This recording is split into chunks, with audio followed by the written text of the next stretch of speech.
कहा जाता है कि जुर्म की अंधेरी रात कितनी भी लंबी हो, कानून का उजाला जरूर होता है।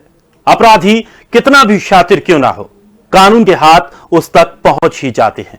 लेकिन क्या यह हकीकत में होता है? हमारे सामने जुर्म और जराइम की रोज नई कहानियां सामने आती हैं। इस कार्यक्रम में हम ऐसी ही कहानियों को आपके सामने रखेंगे और बताएंगे कि कहां अपनों से कानून से बड़ा मानने वाले हवालात में पहुंच गए, तो कहीं वर्दी पर ही दाग लगा है, कहां कानून के शिकंजे से बच निकले हैं सफेद पोश और कहां फिर से बढ़ रहा है डकैतों का आतंक। तो आइए शुरू करते हैं चार्जशीट। उत्तर प्रदेश में बीजेपी लॉ एंड ऑर्डर को मसला बनाकर चुनाव में उतर रही है। दावा है कि आतंक राज का खात्मा हुआ है और भय मुक्त राज चल रहा है। अपराधी सलाखों के अंदर जा रहे हैं, लेकिन इन्हीं दावों के बीच एक बड़ी खबर यह है, उन्नाव रेप कांड का आरोपी बीजेपी विधायक कुलदीप सिंह सेंगर एक संगीन मामले में अदालत से बाइज्जत बरी हो गया। नौकरी दिलाने की आड़ में रेप के आरोपी कुलदीप पर पीड़िता और उसके परिजनों पर ट्रक चढ़ाने के आरोप थे। वारदात में 2 लोगों की जान चली गई थी, लेकिन अदालत में यह आरोप साबित नहीं हो सके और वो बच निकला। उन्नाव की बांगरमऊ सीट से विधायक कुलदीप सिंह सेंगर को कोर्ट से बड़ी राहत मिली है। नौकरी मांगने आई युवती के साथ रेप और फिर अपने खिलाफ मामला दर्ज होने वाले गवाहों की हत्या कराने के आरोपी कुलदीप सिंह को गवाहों की हत्या कराने के आरोप में बरी कर दिया गया है। क्यों और कैसे, ये तो हम आपको आगे बताएंगे, लेकिन इससे पहले नजर डालते हैं तारीख दर तारीख इस पूरे कांड पर।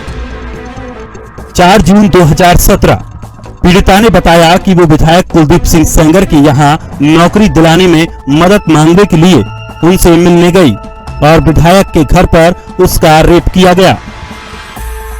11 जून 2017। इसके बाद 11 जून को लड़की गायब हो गई। इसके बाद लड़की के परिवार वालों ने उसकी गुमशुदगी की रिपोर्ट दर्ज कराई।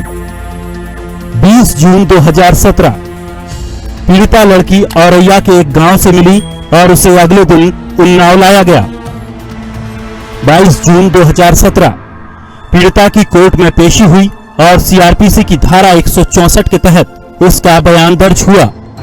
पीड़िता का आरोप था कि पुलिस ने बयान में विधायक कुलदीप सिंह सेंगर का नाम नहीं लेने दिया।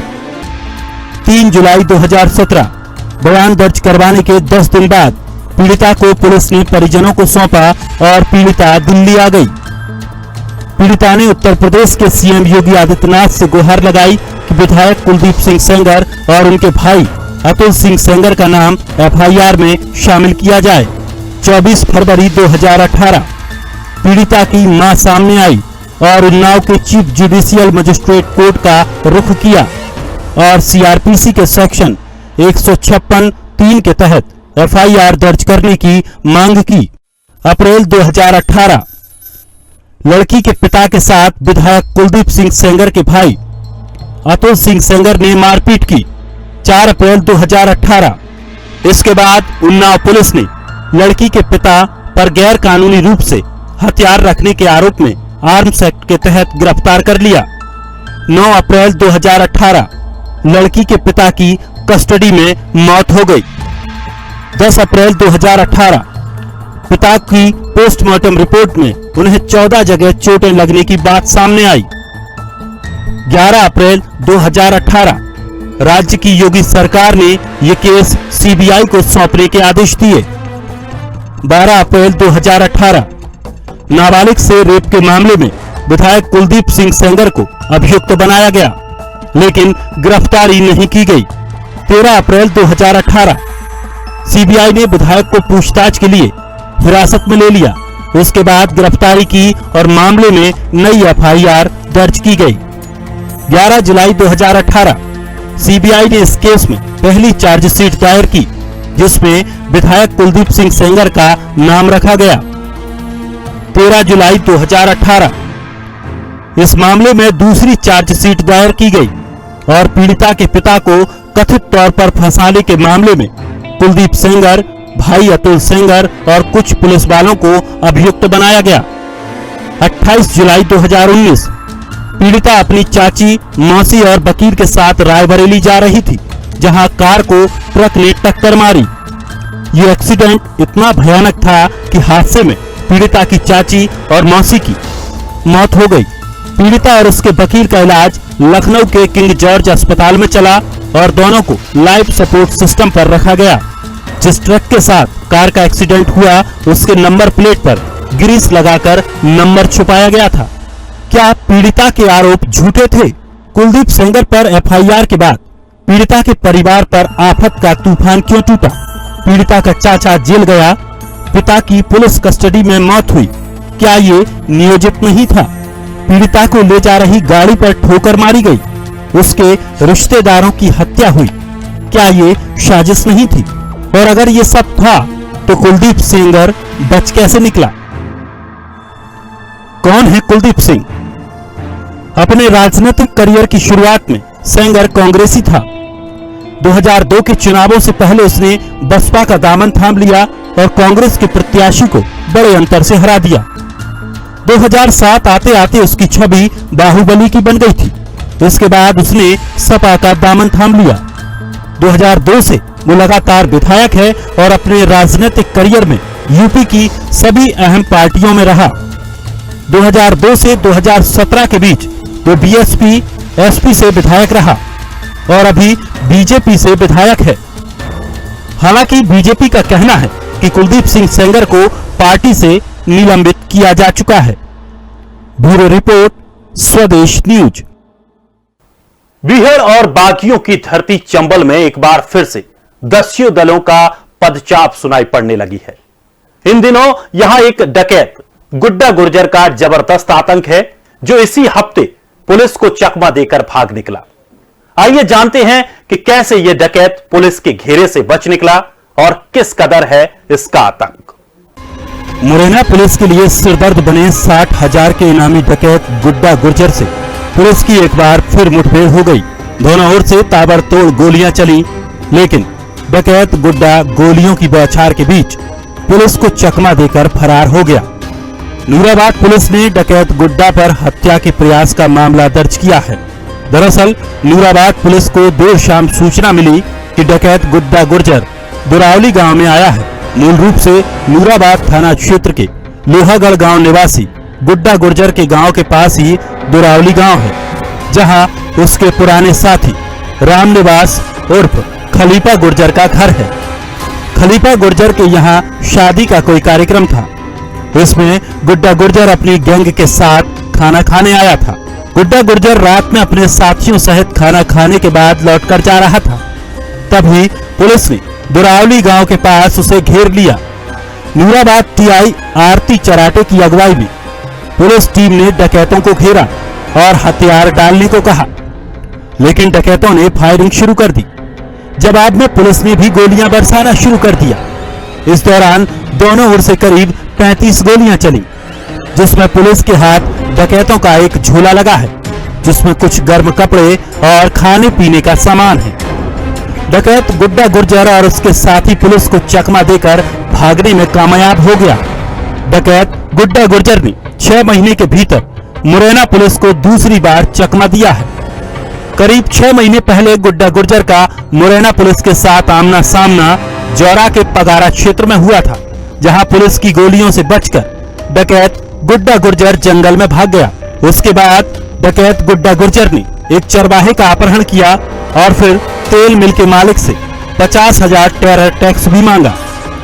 लगातार घटनाएं कर रहे गुड्डा गुर्जर का आमना सामना फिर पुलिस से हुआ और हमेशा की तरह पुलिस के हाथ कुछ नहीं आया।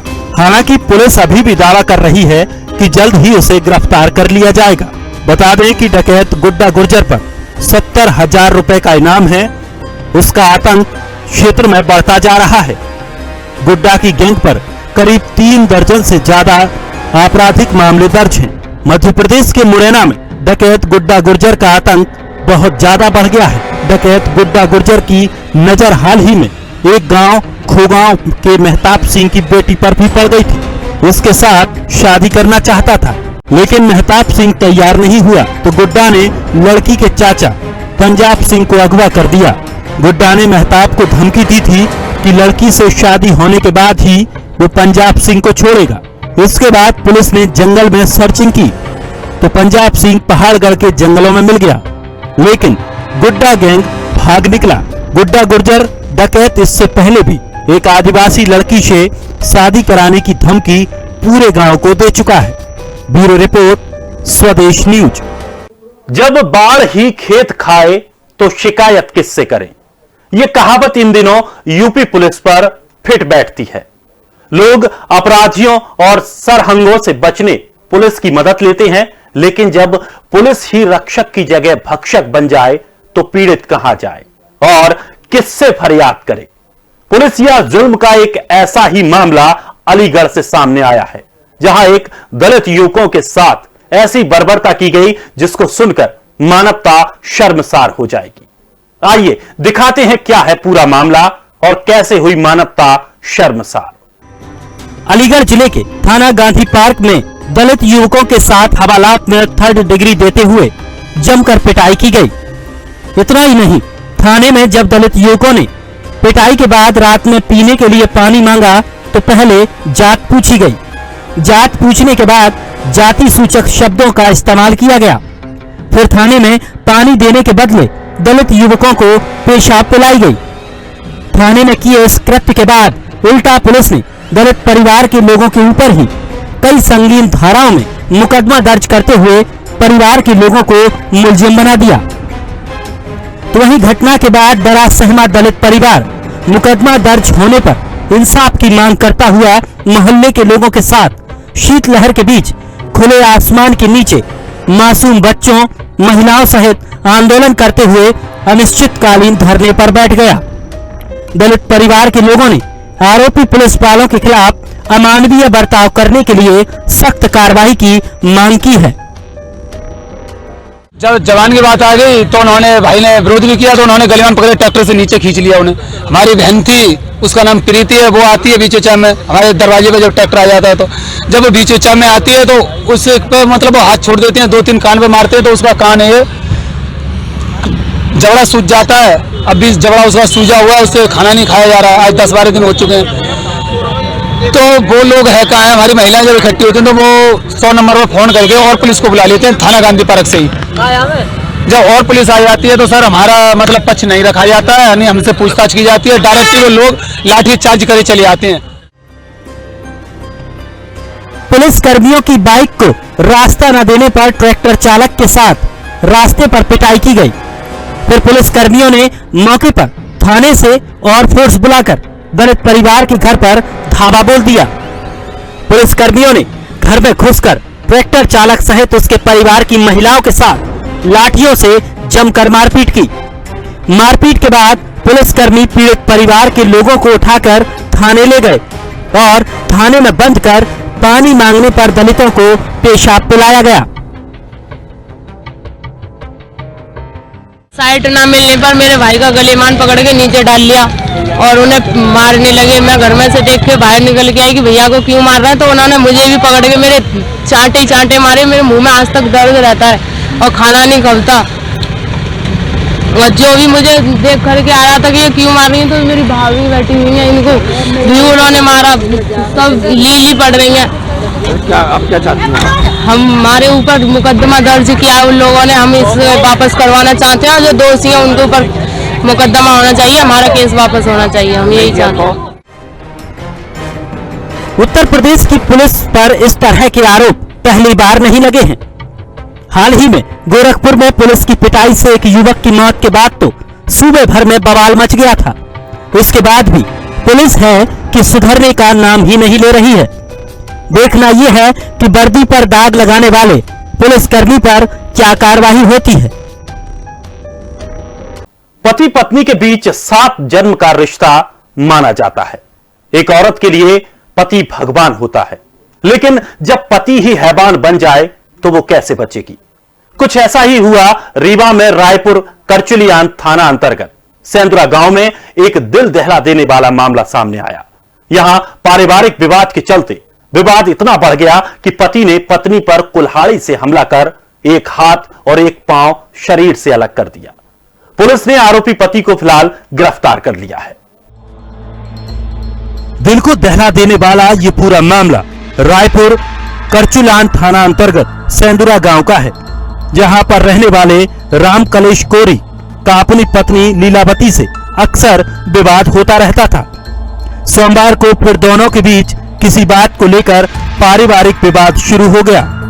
देखते ही देखते विवाद इतना बढ़ गया कि गुस्से में आकर राम कलेश ने अपनी पत्नी पर कुल्हाड़ी से जोरदार प्रहार कर दिया, जिसमें उसका एक हाथ और एक पांव अलग हो गया। पुलिस को जब जानकारी मिली, पुलिस ने तत्काल मौके पर पहुंचकर 108 के माध्यम से पत्नी को और थाना के स्टाफ के साथ में एसपी ने रवाना किया। हमारे एसपी साहब के संज्ञान में जब मामला आया तो उन्होंने तत्काल एसओ भैया को जो मेडिकल कॉलेज के उसमें है, उनके माध्यम से मेडिकल कॉलेज के डॉक्टरों को संपर्क कराया, जिससे उस महिला का तत्काल उपचार हो सके और उसके हाथ पैर को भी पुलिस के द्वारा साथ में लाया गया है और वो एसडीएमएस पहुंच भी गई है और उसका इलाज भी चालू हो गया है। आरोपी को पुलिस ने अपने अध्यक्षा में ले लिया है और आवश्यक कार्रवाई की जा रही है। स्थानीय लोगों की सूचना पर तुरंत पुलिस मौके पर पहुंची और पीड़िता को उसके अलग हुए अंगों के साथ लेकर इलाज के लिए रीवा के संजय गांधी अस्पताल पहुंची, जहां पर उसकी हालत गंभीर बनी है। डॉक्टर उसके अलग हुए अंगों को इलाज कर जोड़ने का प्रयास कर रहे हैं, तो वहीं पुलिस ने आरोपी पति को गिरफ्तार कर लिया और उससे विवाद की वजह जानने की कोशिश कर रही है कि ऐसी क्या वजह हो गई कि उसने इतना बड़ा कदम उठा लिया। फिलहाल पुलिस पूरे मामले की जांच कर रही है। कहते हैं कि भूख न जाने सूखा भात और नींद न जाने टूटी खाट। नींद सबको प्यारी होती है, लेकिन काम के दौरान लग जाए तो मामला बिगड़ जाता है, फिर भले ही वो चोरी का ही काम क्यों ना हो। कुछ ऐसा ही हुआ इस चोर के साथ। नींद आते ही वो गहरी नींद में सो गया। दरअसल जबलपुर जिले से भी एक ऐसा अजीबोगरीब मामला सामने आया है, जहां पुलिस थाने से चंद कदमों की दूरी में बीती रात एक चोर ने एक होटल में धावा बोल दिया और चोरी की वारदात को अंजाम देने के बाद चोर वहीं सो गया। नींद इतनी गहरी थी कि वो भूल गया कि वो चोरी करने आया था। मध्य प्रदेश में कड़ाके की ठंड पड़ रही है। कड़कड़ाती ठंड में लोग घरों से बाहर निकलने की हिमाकत नहीं कर रहे हैं। उसी बीच एक चोर होटल में चोरी करने पहुंचा था। दुकान का ताला तोड़ उसने सारा सामान इकट्ठा कर लिया। उसके बाद चोर को नींद आने लगी और वो दुकान में ही सो गया। दरअसल शहर के बीचों बीच गड़ा पुलिस थाना के बाजू में बनी एक होटल में युवक चोरी करने पहुंचा था। उसने रॉड से गुमटी का दरवाजे का ताला तोड़ा और वहां रखा सामान समेटने लगा था। इस दौरान चोर को नींद आ गई। उसके बाद चोरी का सामान वहीं किनारे पर रखा और सो गया। चोर को नींद इतनी गहरी लगी कि वो सुबह तक नहीं उठा। सुबह जब दुकान के मालिक ने दुकान खोलने के लिए पहुंचे तो वहां पहले से ही दरवाजा टूटा हुआ था और अंदर चोर मस्त नींद में सो रहा था। मैं रात में दुकान में अच्छी ताला लगा के गया रहा, दुकान बंद करके गया रहा।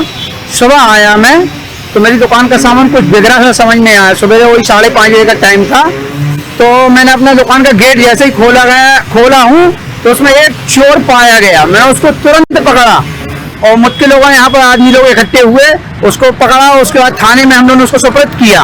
उसके बाद हम लोगों ने वहाँ से बिठा लिया और उसके बाद उन्होंने कोई कार्रवाई नहीं की और उसको छोड़ दिया है। 10:30 से 151 की धारा लगाई और उसको वहीं से छोड़ दिया गया।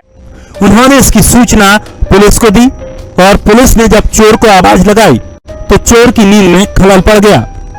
दुकान के मालिक आनंद कोस्टा ने जब उसे उठने के लिए बोला तो वो चिढ़ गया और साथ ही सोने के लिए कहने लगा कि अभी सोने दो यार। इसके बाद पुलिस ने उसे उठाकर हिरासत में ले लिया। चोरी की घटना इसको ना माने, क्योंकि चोरी करता तो वो तुरंत चला जाता। वो संभवतः रात में अधिक ठंड लगी और हो सकता है पिया स्थिति में हो, तो उसने उसका जो ताला वो करके शटर खोल के अंदर जाके सो गया वो, और सुबह सोता ही मिला है। दुकान से कोई चीज़ चोरी नहीं हुई है और ना ही डिस्टर्ब हुई है, तो उसका प्रतिबंधात्मक कार्रवाई 151 करती है। लेकिन थाने ले जाने के बाद पुलिस ने उसके खिलाफ मामूली धाराओं में मामला दर्ज कर उसे छोड़ दिया। इसके बाद अब पुलिस की भूमिका पर भी सवाल खड़े हो रहे हैं। बहरहाल पुलिस ने आरोपी के खिलाफ विभिन्न धाराओं में मामला दर्ज कर लिया है और उसकी जांच कर रही है। भोले भाले लोगों को 20 करोड़ का चूना लगाकर फरार हुआ चिटफंडी को ग्वालियर पुलिस की मदद से छत्तीसगढ़ पुलिस पकड़ कर ले गई। आरोपी ने छत्तीसगढ़ जिले के जांजगीर चांपा में चिटफंड कंपनी खोलकर 20 करोड़ रुपए की धोखाधड़ी की और फरार हो गया। इस पर छत्तीसगढ़ पुलिस ने 5,000 रुपए का इनाम भी घोषित किया था। पुलिस ने आरोपी को 5 साल बाद गिरफ्तार किया है। 2016 से फरार एक चिटफंडी राकेश सिंह सोलंकी की तलाश में छत्तीसगढ़ पुलिस ग्वालियर पहुंची। एसपी अमित सांघी से मुलाकात कर छत्तीसगढ़ पुलिस ने आरोपी की गिरफ्तारी में सहयोग मांगा। पुलिस ने बताया कि चिटफंडी 20 करोड़ की धोखाधड़ी कर ग्वालियर में छिपा हुआ है। एसपी ने छत्तीसगढ़ पुलिस द्वारा चिटफंडी के बारे में बताए जाने के तथ्यों को जानने के बाद क्राइम ब्रांच को छत्तीसगढ़ पुलिस की मदद के निर्देश दिए। एक छत्तीसगढ़ जांजगीर चांपा नाम की जगह छत्तीसगढ़ स्टेट में, वहां पर एक यूनाइटेड रियल एस्टेट नाम की कंपनी हुआ करती थी और एक चिटफंडी कंपनी थी और उसके आरोपी जो थे वहां पे भितरवार क्षेत्र में रहने वाले थे। छत्तीसगढ़ की क्राइम ब्रांच ने आके यहाँ पे स्थानीय क्राइम ब्रांच की मदद ली और उसके बाद उनके आरोपी को भितरवार से गिरफ्तार किया गया है और इस कंपनी में दर्जनों मतलब हजारों निवेशकों के साथ चूना लगा के कंपनी खड़ा है और करोड़ों में इसकी हेरफेर की बात बताई जा रही है। उसके आरोपी को गिरफ्तार करके उनको सुपुर्द कर दिया गया। पहले भी गिरफ्तार किया गया, पहले भी इसके पहले भी छत्तीसगढ़ पुलिस आई थी तो इसमें पता रसी के लिए वो आई थी। ये पहला मुलजिम है इसका। कंपनी का नाम यूनाइटेड रियल एस्टेट। पुलिस ने बताया कि छत्तीसगढ़ पुलिस की टीम आई थी, उसके साथ क्राइम ब्रांच की टीम ने मिलकर चिटफंडी को करैया थाना क्षेत्र से उसके गांव से गिरफ्तार करके उन्हें सौंप दिया है। आरोपी चिटफंडी राकेश सिंह सोलंकी ने छत्तीसगढ़ में यूनाइटेड रियल एस्टेट कंपनी के नाम से एक चिटफंड कंपनी बनाई और उसमें लोगों की रकम लगवाकर 20 करोड़ रुपए का चूना लगाकर भाग गया, लेकिन पुलिस ने 5 साल बाद उसे गिरफ्तार कर ही लिया है। ग्वालियर से सोमेश शर्मा की रिपोर्ट। छतरपुर के एक निजी हॉस्पिटल में लापरवाही से एक मौत का मामला सामने आया है, जिससे परिजन आक्रोशित हैं और हॉस्पिटल प्रबंधन पर धोखाधड़ी के आरोप लगा रहे हैं। बता दें कि एक सड़क दुर्घटना में घायल 35 वर्षीय युवक का इलाज छतरपुर के नर्मदा अस्पताल में किया जा रहा था, जहां अस्पताल प्रबंधन की लापरवाही के कारण उसकी मौत हो गई। क्या है यह पूरा मामला, आइए देखते हैं। सिटी कोतवाली थाना क्षेत्र निवासी जितेंद्र अनुरागी उत्तर प्रदेश के महोबा में एक हादसे में घायल हो गए थे, जिनका इलाज छतरपुर के प्राइवेट हॉस्पिटल नर्मदा में किया जा रहा था। इनकी इलाज के दौरान आज मौत हो गई। तो वहीं परिजनों ने हॉस्पिटल प्रबंधक पर आरोप लगाते हुए कहा कि उनके द्वारा टाइटेनियम की प्लेट डालने को कहा गया था, लेकिन उसकी जगह पर अन्य स्टेनलेस स्टील की प्लेट डाली गई है, जिस कारण MIR की जांच नहीं हो पाई, जिससे व्यक्ति को इलाज नहीं मिल सका और उसकी मौत हो गई। मेरा भाई जितेंद्र अनुरागी का 10 एक्सीडेंट हुआ था, जो महोबा चिकित्सालय से नर्मदा हॉस्पिटल में हमने एडमिट कराया था। उसकी हड्डी 2-3 जगह हाथ की और यहाँ सिर की और पैर की टूटी हुई थी। इन्होंने ऑपरेट किया और जो यहाँ के बैंक प्रबंधक थे, संचालक, उनसे हमारी बात हुई थी, जिनका नाम है अमित। उनसे हमारी बात हुई, उन लोगों ने कहा सब लोगों ने कि इनको अभी ऑपरेशन नहीं कर सकते हैं जी, 8-10 दिन भर्ती करेंगे, 5 दिन ICU में और 3 दिन जनरल। उसके बाद जब जो ऑपरेशन के लायक हुए तो फिर हमारी बात हुई, उन लोगों ने बॉन्ड बना के दिया तो 75,000 रुपये ऑपरेशन में लगेंगे। इन्हीं लोगों ने हमको बताया, अमित सर ने, कि अब आज के टाइम पे टाइटेनियम प्लेट डलने लगी है, उस वजह से आपका ऑपरेशन महंगा जा रहा है। तो हमने कहा ठीक है सर, आप से रिक्वेस्ट है, जैसा भी काम करो अच्छा करो। उसके बाद इन लोगों ने ऑपरेशन किया, जो सिर में है वो यहाँ पर गए, बोले फिर इलाजमेंट कुछ नहीं होना चालू हुआ भाई का हमारी। तो हम ये लोग बोले कि ग्वालियर में आया हो MRI करा लो। हम लोग यहाँ से गाड़ी करके MRI कराने ग्वालियर में। उसके बाद वहाँ हमको मालूम चला ग्वालियर में, जब CT स्कैन वगैरह डॉक्टरों ने देखा, उन्होंने कहा कि इसके हाथ में टाइटेनियम प्लेट नहीं लगी, इसमें डली है स्टील डाली हो, और उन्होंने तुम्हारे साथ बहुत गलत किया। ये प्लेट आज के समय पे चलती नहीं है, कोई डॉक्टर डालता नहीं है। परिजनों ने आरोप लगाते हुए कहा कि उनके साथ हॉस्पिटल प्रबंधन ने धोखाधड़ी की है, जिस कारण जितेंद्र की मौत हुई है। अब परिजनों ने धोखाधड़ी की शिकायत कर कार्रवाई की मांग की है। फिलहाल चार्जशीट में आज इतना ही। कल हम फिर हाजिर होंगे कुछ और ऐसी ही घटनाओं के साथ। फिलहाल हमें दीजिए इजाजत। नमस्कार।